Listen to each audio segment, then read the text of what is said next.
Salutations, people of the internet, welcome to the database.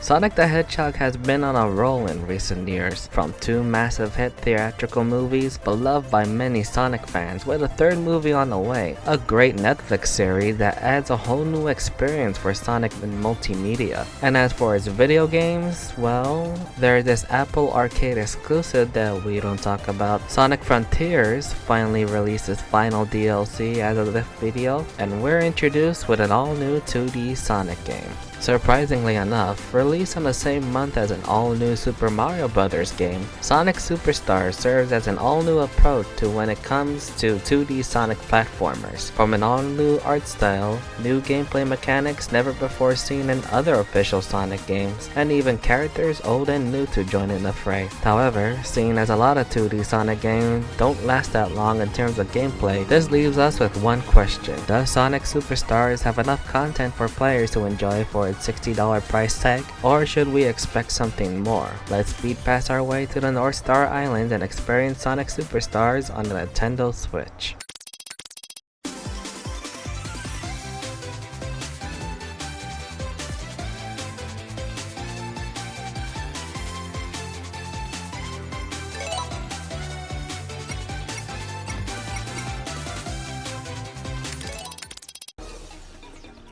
Our journey sees Sonic, Tails, Knuckles, and Amy traveling to the North Star Islands in order to stop Dr. Robotnik and his latest plan to take over the world. By that, Eggman kidnaps giant versions of several Flickies to build his army of robots. Alongside Eggman, we're also reintroduced to Fang the Sniper, or Knack the Weasel, who was last seen back in 2017 in Sonic Mania as an illusion of one of the hard-boiled heavies, though officially last seen since Sonic Triple Trouble on the Sega Game Gear, but I might be wrong. This game also marks the debut of an all-new character, Trip the Sungazer, who serves as Fang's lackey for most of the main story campaign, but will later become an ally for our heroes near the end. After beating the main campaign, players would unlock a whole new campaign titled Trip's Story. Here you get to play as Trip throughout the same 11 zones the game offers, only with a harder difficulty and a new ending. But aside from all that, that's all I could say regarding the game's story. Aside from the traditional super form boss fight within the last story after completing Trip's campaign, and a series of new gameplay mechanics and custom content that I will go over next. I could talk more detail about the prequel comic that you can also read online, or the digital exclusive art book, but these serve as supplemental materials that only build up to the main game, so for now, let's get to the main game itself.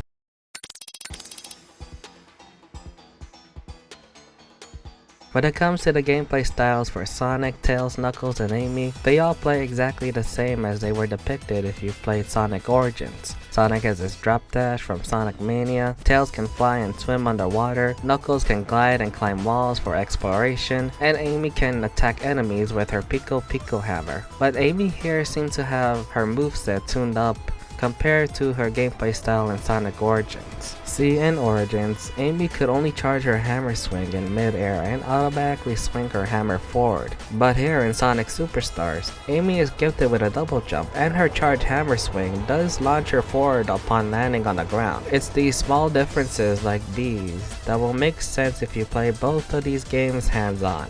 Alongside the four main playable characters, we're gifted with the fifth new playable character, Trip. Her gameplay style is a mix between Amy's double jump mechanic and Knuckles' climbing ability that can only be activated after her second jump. Also, side note, even if you can play as Trip in her own story campaign, you can also use her in the normal main story campaign as well. The main selling point of Sonic Superstars are two factors: the multiplayer experience, and the unique superpowers from different Chaos Emeralds. The process of getting these Chaos Emeralds are similar to Sonic 3K and Mania, where you need to find a giant ring hidden throughout the level. Once you enter one, you're gifted to an all-new special stage. These require you to swing across these orbs akin to Spider-Man. There's blue orbs that are normal to swing on, yellow orbs that reward you with rings to increase the stage's timer, dash panels and bounce pads, and bombs to avoid, but can be used to your advantage. The Chaos Emeralds in this game are also tied to a specific zone, similar to the Advance and Rush trilogies. Once you obtain a Chaos Emerald, you're gifted with an ability that you can use throughout the stage. The Red Emerald lets you turn into a meteor that dashes into a ball of fire. The Blue Chaos Emerald summons clones of yourself that speed past across the screen, taking down enemies, item boxes, and collect rings. The Cyan or Light Blue Emerald lets you swim underwater at ease and lets you climb upstream.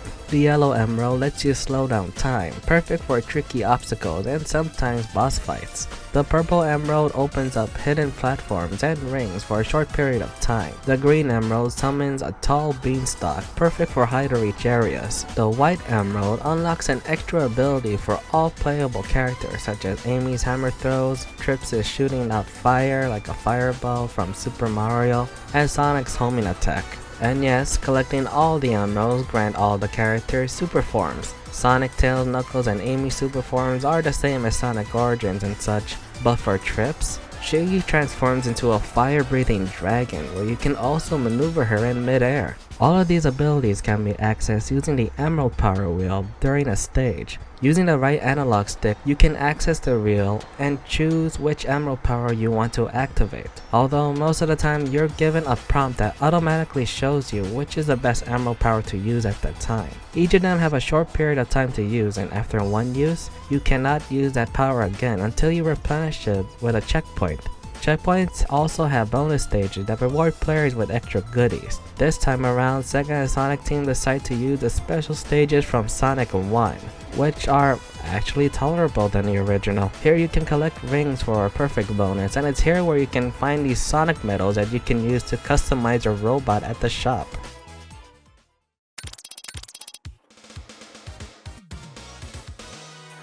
In this shop, you can use the medals you earn to purchase body parts for your robot and different colors for your liking. You unlock more robot parts as you play the game, though for me, I like to recreate the metal versions of our heroes, from Metal Sonic to even Metal Knuckles from Sonic R. Those who pre-order the game can also get this Mecha Sonic from Sonic 2. These robots can be used within the game's multiplayer battle mode, but for my single player experience, you get to see your creation in a boss battle. The bosses here follow the same pattern as 3K and Mania, each act having a boss battle, and the bosses in this game are not that great.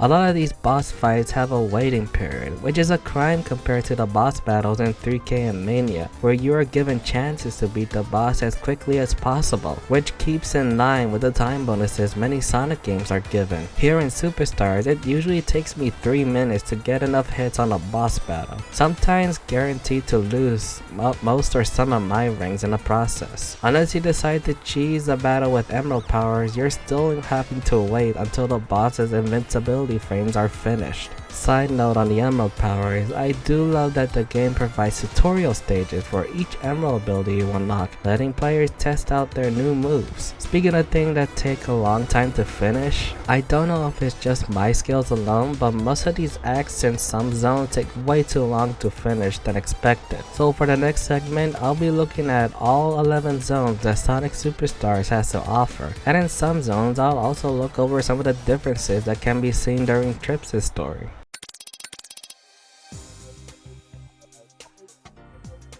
Kicking things off, Bridge Island Zone. I love the change in aesthetic when it comes to a traditional first zone in a Sonic game. Rather than having warm green and brown grassland areas that we're used to in Green Hill Zone or Angel Island Zone, Bridge Island Zone takes the color palette from Sonic 2's Hilltop Zone and sprinkles in the bright ocean setting of Sonic Adventure's Emerald Coast. A nice stage where you get to witness all the basic features and bonuses and special stages and the existence of fat flickies. Speed Jungle Zone introduces something new to the 2D Sonic game, where alongside the basic 2-act structure, they introduce character-exclusive acts for the 4 main playable characters. In this zone's case, it's an exclusive stage for Sonic that features a chase sequence, where Sonic runs away from Fang the Sniper in his own flying mobile. I also love the interactions between Fang and Trip at the end of specific acts in some zones. Overall, Speed Jungle is an okay jungle stage with vines to cling on and the weirdest way to bring back rail grinding in 2D. Sky Temple, Sand Sanctuary, and Cyber Station are the 3 zones that feature only one long ass act that could take you up to 6 to 8 minutes to finish, double the runtime thanks to the game's horrible patience-heavy boss fights. Though I would give credit for Cyber Station's digital stage aesthetic, and the boss fight being your own metal robot that you created. You even get to be a pixelated version of all the Sonic characters, a jellyfish, and a mouse in this stage to spice things up.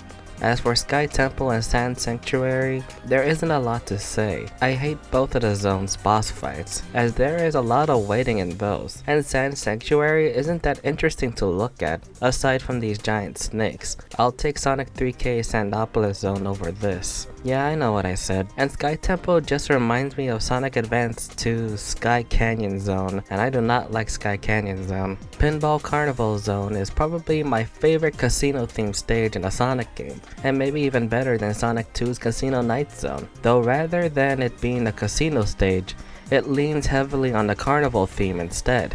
I love the bright color palette for Act 1, and I love the change of pace of giving the second act a Halloween theme, and the set piece are awesome in this act. Probably my favorite zone in the game so far. Lagoon City Zone features our next character exclusive stage starring Amy Rose. In her act, Amy comes across Trip, who would do a little face turn in this game's main story after realizing Fang's evil intentions helping Dr. Robotnik.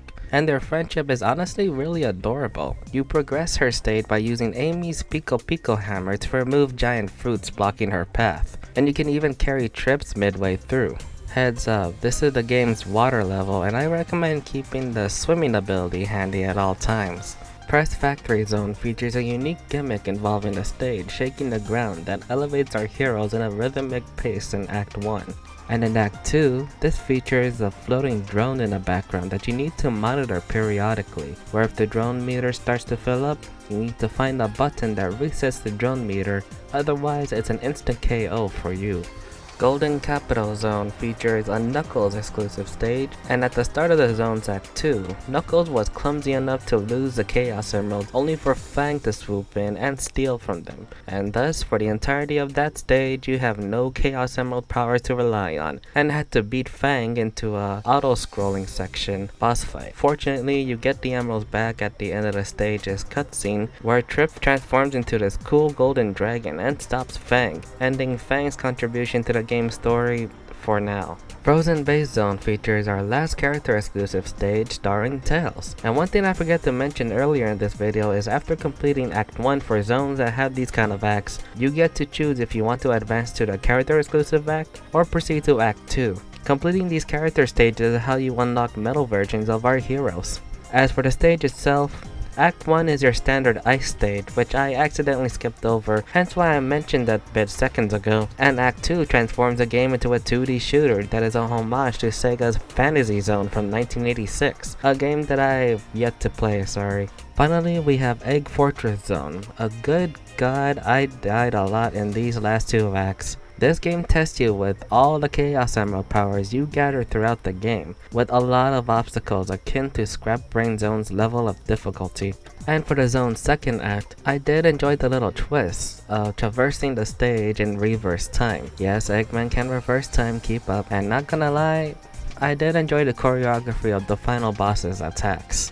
But this isn't a true finale of our adventure, because after beating the main campaign, you unlock Trips' story, a harder, yet mostly unfair adventure where you go through the same acts and zones. Trip even gets to play the exclusive stages too, and a new final boss in the form of Fang's very own mecha robot, similar to Robotnik's. But then there is another final boss after beating Trips' story, and we're greeted to the giant black dragon that came out of nowhere unless you watch Sonic Superstars Trio with Trouble, an animated prequel that was uploaded online, yet for some reason wasn't within the main game. I couldn't get footage in time for the final boss fight between the Fang robot and the black dragon, because I was getting exhausted by the difficulty of Trips' story campaign, where I had to stop at Golden Capital Act 2 so I could finish this review. Again, truly sorry. So instead, let's wrap up the video.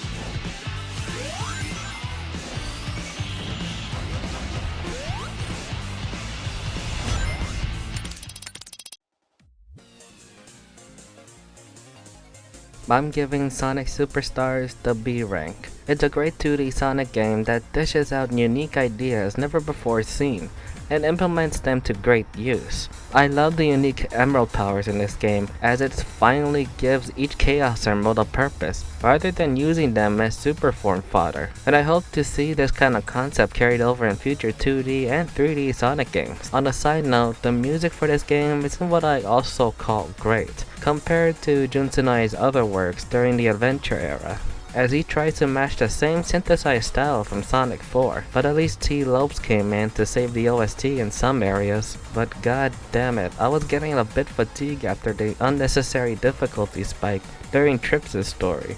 No matter how much times I restarted from the beginning of the stage, I either lose all my rings in no less than a minute, or somehow get myself crushed by unknown glitches. And while it's cool to play as Trips' golden dragon form during her story, it's not worth it to complete the game to get to the last story. The customization suite feels pretty lackluster as well. The custom parts for your robots are cool and all, but they're mostly used for battle multiplayer and for that one boss battle in the main campaign. As for the customizable options for our playable characters, we only get Lego versions of Sonic, Tails, Knuckles, and Amy, and Eggman, the Rabbit prototype based off of many Sonic draft designs, and classic Amy in modern era clothing for those who sign up for a newsletter. But that's pretty much it for its customization. Sonic doesn't even have a super peel out from Sonic CD or the Insta Shield from Sonic 3K. If you're planning on getting this game, your best is to wait for a discount, roughly 30 to 50% off at best, as it hardly justifies the quality of this game for its $60 price tag.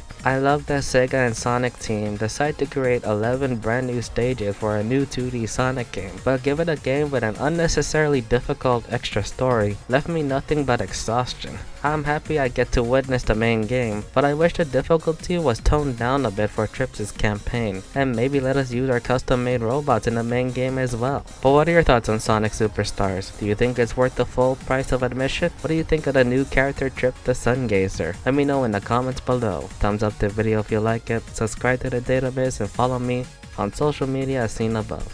I'm Christopher James, and I'll see you next time.